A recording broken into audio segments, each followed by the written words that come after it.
All right, guys, I'm definitely not at our farm today. Is this close to Worcester? Or? Yeah, about 15 miles north of Worcester. Is it Worcester or Worcester? Worcester. Roosters or Roosters? Up here, Mark Dotter's place. Actually, I met Mark. I was back in February, wasn't it? Yeah. At an event put on by Ag Pro, and got talking. Knew a couple of mutual people, and they invited me up. So here we are. Here we are. But Mark, you guys are pretty decent sized dairy, so yeah. You might tell us a little bit about the farm here. We milk about 600 cows, some robot, some parlor, and crop farm with my uncles and cousins, so they have a dairy of their own, and so it works out good that way. You know, it's three main entities that work together, and we call ourselves a family farm. So. Yep.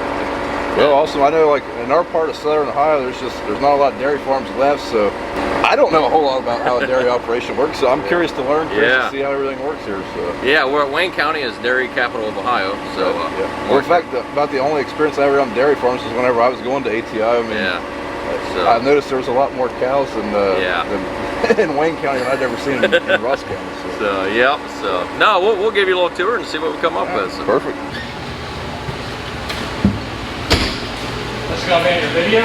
Yeah, yep. Yeah, he'll edit most of it out. Yeah. So in here, this is what we call the milk house, and milk's coming in the pipe from the robots through a filter, then through a plate cooler. So this little plate cooler chills the milk a substantial amount. Comes in probably about 102, 103 degrees from the cow. Their body temperature is higher than ours, and then we probably get it down into the 70s or so just through that plate cooler. And then the milk truck right now is actually pumping the milk out. And it's pumping out at 38 degrees, so. Okay. So if you get a glass of that, boy, it'd be pretty good. So. So how long can you store it in the tank here? This tank gets cleaned out every other day. Okay. And that's the most we want to go. Right. If you're shipping grade A, you have to have it cleaned out every other day. So. Okay. Yeah. So whenever the tank's getting cleaned out, it goes in the little tank so the robots can keep milking. And then this tank will wash and automatically the milk will grab you for the feedback in. Okay, so. Gotcha. So, and the milk does get cooled in that tank before it comes in and gives a little head start. So. Okay. Yeah. Can show you the back side of the tank. There's the other end of it. Yeah, there's a little bit more to that tank. So these are all milkshakes in here, right? All milkshakes. Okay. Yeah. Perfect. And then they're just the little ones. Okay. Yep. This is all the compressors over here cooling it through. So, no, this is the office here. This is command center. So in here in your office, like I heard you say that you guys milk with robots. Then are you able to see what they're doing here? Then? Yeah. This is pretty much just the dashboard of like your tractor or whatever. Okay. I mean, it tells me how many pounds of milk I've got shipping out in 24 hours. How many pounds per cow. The rumination, which would be like everyone's running their Fitbit these days, it basically got one on these cows, so we know what their heart rate's doing, know what they're chewing their cud, and then through the robot we know their body temperatures. So you're really able to keep track of the health of each individual cow really well then. It's more individualized than probably what you need, but some days you need it. Right. Yeah. So like my top report, I hit my health report, and it tells me which cows I need to work with that day. So. Yeah, that's pretty awesome. I mean, it's hard to imagine like 30, 40 years ago. I mean, technology like this would never even been thought of. I'm sure it's no different than your precision planting. Right. The older style is just you got the two plugs into your monitor. Now you got the precision, and this is pretty much right. Except instead of 24 rows, you've got 600. Yeah. So no, it's that's kind of the break room / office, and just I guess the chopper broke, so we all come up here and change parts. And I know how that goes. Seems like our office gets used more hanging out than it does work most of the time. Yeah, it's a lot bigger now than it usually is. This is actually my daughter's cow right here. So. Okay.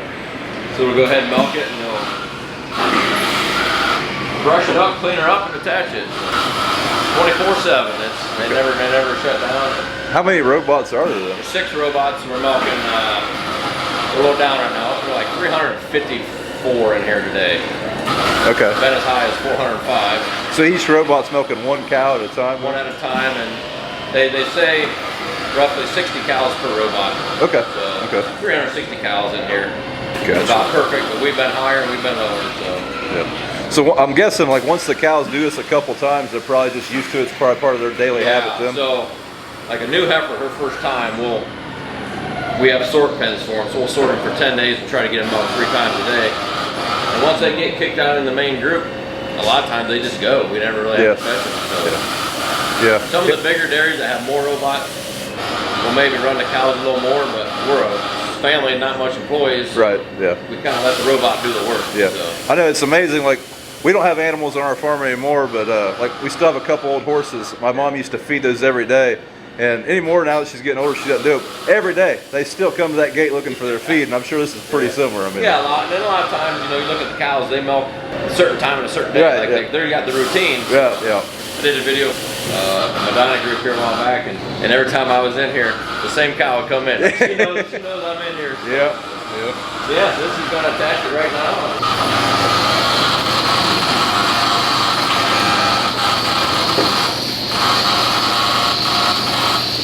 So is that laser how it knows where it's at? Okay. Yeah, that is pretty neat. That is some pretty neat stuff. And then there's the milk coming right in. Yeah. Okay.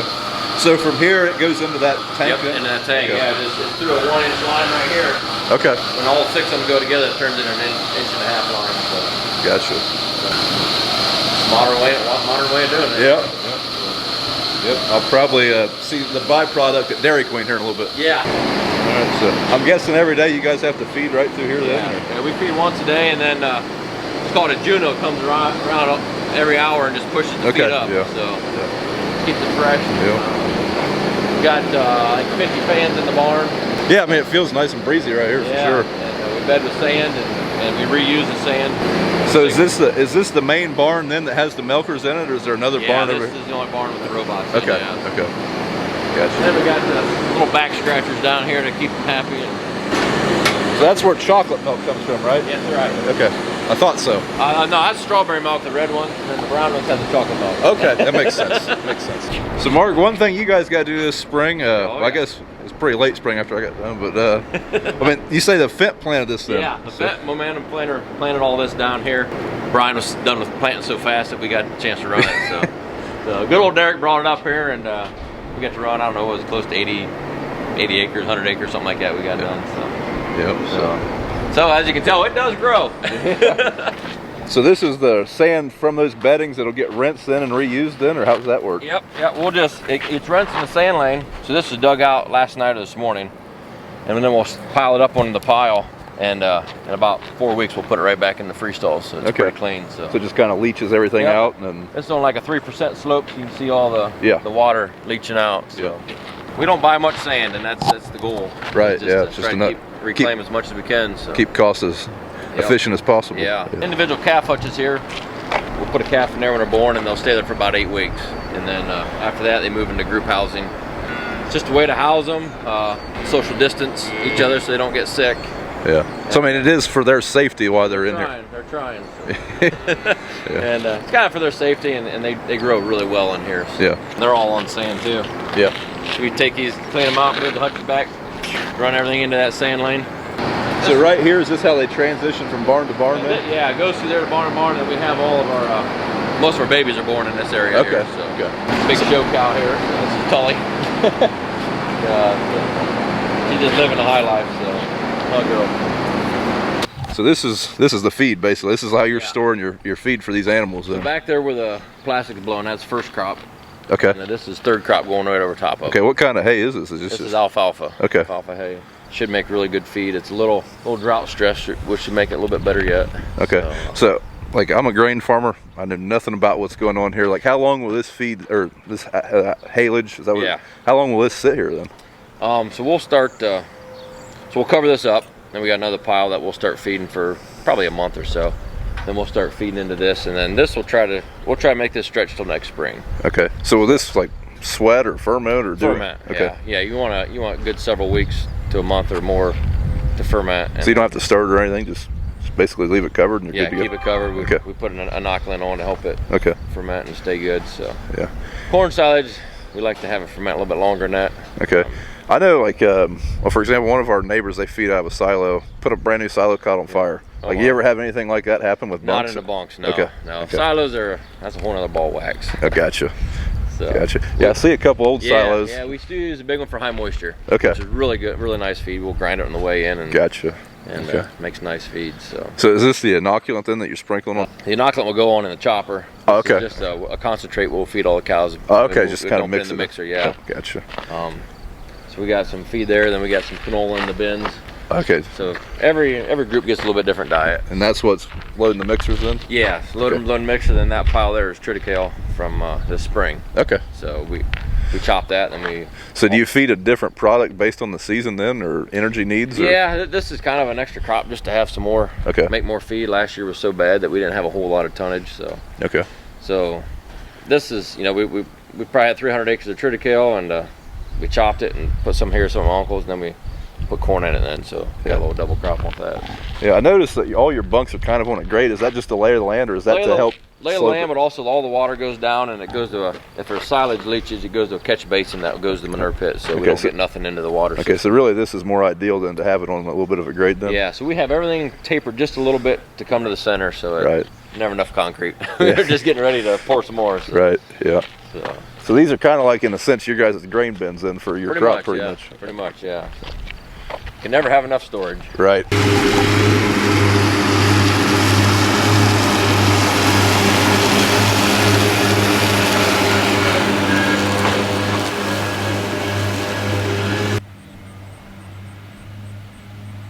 So you guys are mowing, merging, and chopping today, right? Yeah, all say that right, didn't I? Everything the same day, yeah. Okay. That's a 36 footer? 36 foot Claas triple mower. Okay. So acres an hour wise, I mean, you say you can get pretty speedy with that thing. Oh, yeah. Yeah, he'll 30 acres an hour maybe? Yeah, at least, yeah. Good sized field. He's usually running a half a day ahead of us when we're chopping, and then whenever he gets done, he'll unhook the mowers and hook onto a wagon. And oh, okay, so you guys haul the... Yeah, so we'll be a little bit farther hauling today, so we'll run 4 rigs.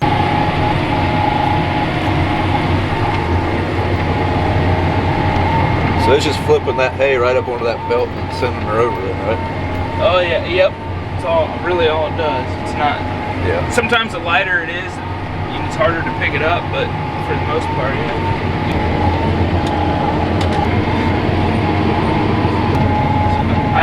I got to run.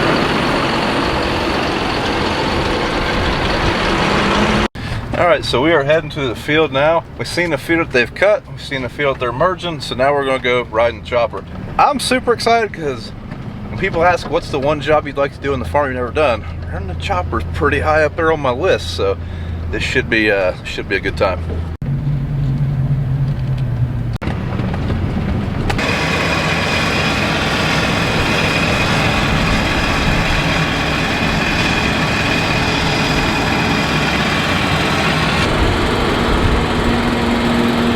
Header, right? Yeah, that would be our separator. That'd be our header. Yeah. Okay, so we just have the separator on and then hit your reverse to get your metal detector off. What's your metal detector? So when the feed comes in, there's a feed roll on the bottom of the magnet. So if any metal comes in, it'll stop the chopper. Oh, okay. Shove you through the window if you're going too fast. Okay. So that's basically, this is the inoculant system. So we're putting inoculant on the feed. So we run Claas combines, and inside this is very similar, like same cap. So you got a camera mounted so you can see what you're plugging. Camera at the end. Use that quite a bit, especially opening up the field when the guys are following you. You can pretty much just see where you're at, so you don't have to worry too much. So. Now, how many acres can you usually do before that, or I mean, does that fill up pretty quick? Or? 35 loads is usually what it comes up to. So on haylage, and then corn sides we'll run about 70 loads or so on a fill up. So we can run. If it's a good day, you usually have the drivers grab me a couple bags of inoculant to throw in. So it's not that bad.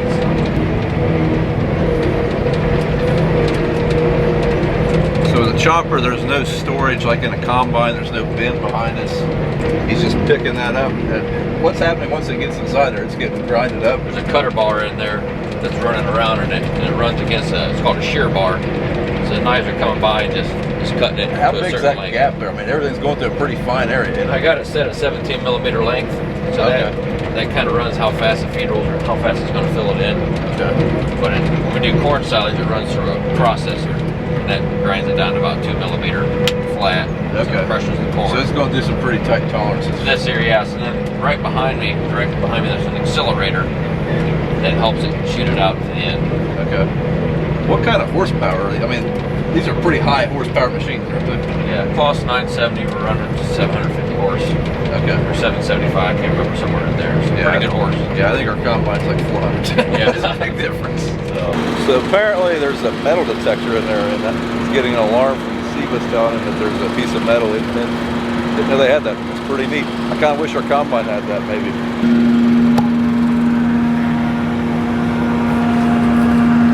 So when you say it's dry weather, so it's making a thin stem. Yeah, thin stem and a short stem. So we should be about double that length and diameter. But where it's dry, it's better for the cattle. It make a, so it makes a higher quality grade then? Yeah, it'll make them milk good. So. Okay. Well, I guess so. So that was the culprit right there. Yeah. Shut the whole operation It was down. wrapped around the teeth of the Okay, so that's why you couldn't spit it out then. Yep, So you got to get that out because that's what's that would go into a cow's gut It if you goes into didn't. their gut, it'll cause a problem. Yeah.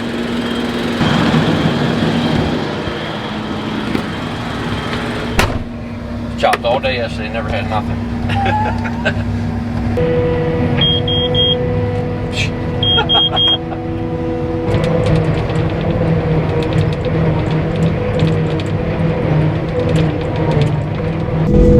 So you can move it clear to the front now if you want.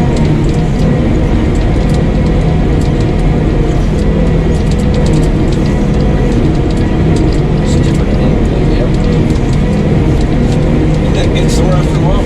Oh, my back usually does, yeah. So 40-45%, is that pretty normal for us? Yeah, that's about right. I mean, it depends what kind of day you're having and stuff, so. It's a little bit different than unloading on the go with the combine. You're usually looking at your left. See, I'm not used to looking at this. So on corn, we just go up and down the field, so we'll swing the spout at the end. So we're on both sides, so. But on hay, we usually keep it on the right. That's one thing we've always wished we could have on a combine. Yeah. So we'll go to the left, we'll skip one and go to the second one. So when you get done here, just turn hard to the left. Do I flip this off? Nope. Just hit the up one. Yep, you got her. So we always skip one here, so we're always turning left. Oh, okay. So that way the wagon's always on your outside.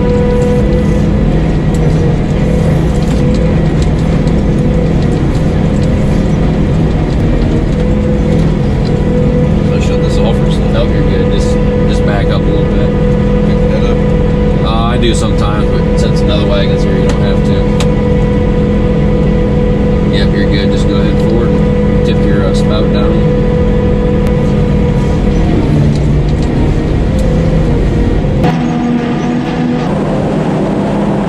Alright, now pick your head up. Back up a little bit. And just hit the reverse. That's right here.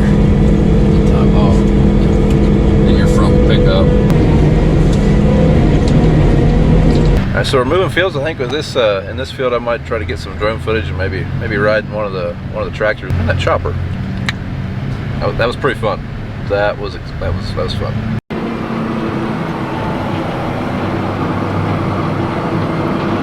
Across the waterway and head towards the road there, Gary, on that westward. So is this your dad here? Yep, that's my dad. I gotta say that looks like a boring job. Yeah, it sure is. So you just dump it on the flat and then he pushes it up to the packer then? Or Yep. grades it up there? Yep. You guys ever use these for corn, like shelled corn? Oh yeah. Okay.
All right, guys, that's it for this one. I would like to thank the daughters for having me out here. It was really cool to get a glimpse into the life of a dairy farmer. I mean, we've seen everything from seen the cows to the process of making the food that those cows eat. So even seen the product. Got to see some I would call them like prefab milkshakes. But speaking of that, it's lunchtime. I think I'm gonna go find me a milkshake. But thanks to them guys. It was awesome running that chopper. That's a whole different animal that I'm not used to. So that was really cool. But thanks for watching, guys. If you like this, please give the video a thumbs up and subscribe if you haven't, and we'll see you in the next one.